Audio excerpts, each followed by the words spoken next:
Welcome to Rama kitchen. ఈరోజు నేను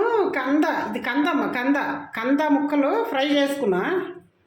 అంటే ఇవాళ మండే అని నేను నాన్ వెజ్ తినను. ఇది కంద మంచిగా అల్లం వెల్లిగడ్డ పేస్టు, కారం, ఉప్పు, కొంచెం ధనియాల పొడి అవన్నీ మ్యారినేట్ చేసి పెట్టా. నిన్న పెట్టాను, ఇప్పుడు ఫ్రై చేసుకున్నాను. దానికి కాంబినేషన్ రసం పెట్టినమ్మా. రసం పెట్టుకొని ఇది ఫ్రై చేశాను. ఇంకా ఎందుకంటే మా పాప లేదు, ఇప్పుడే వచ్చింది ఆఫీస్ నుంచి. మామూలు మీకు చూపిద్దామని వీడియో తీస్తున్నాను. ఇది రసం అంటే మామూలుగానే రసం పౌడర్ చేసుకుని ఇంట్లో అది రసం పెట్టుకున్నాం.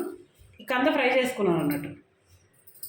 బాగుంటుందమ్మా టేస్ట్. చూడండి, ఇదిగో పీస్ కూడా ఇట్లా నేను కట్ చేసి ముందు ఉడకబెట్టాలమ్మా, ఉప్పు పసుపు వేసి ఉడకబెట్టి ఇట్లా ఫిష్ ముక్కల్లాగా ఫ్రై చేసుకోవాలి. బాగుంటుంది టేస్ట్. చేసుకొని చూడండి. చేసుకోండి అమ్మా, సబ్స్క్రైబ్ కూడా చేసుకోండి. సబ్స్క్రైబ్ ఎవరు చేయట్లేదు, చేస్తున్నాం కానీ చేయట్లేదు. ఎవరు చూస్తున్నారు కానీ సబ్స్క్రైబ్ చేయట్లేదు. చేసుకోండి, బాగుంటుంది. బియ్యం పిండి కూడా వేసాను ఇందులో.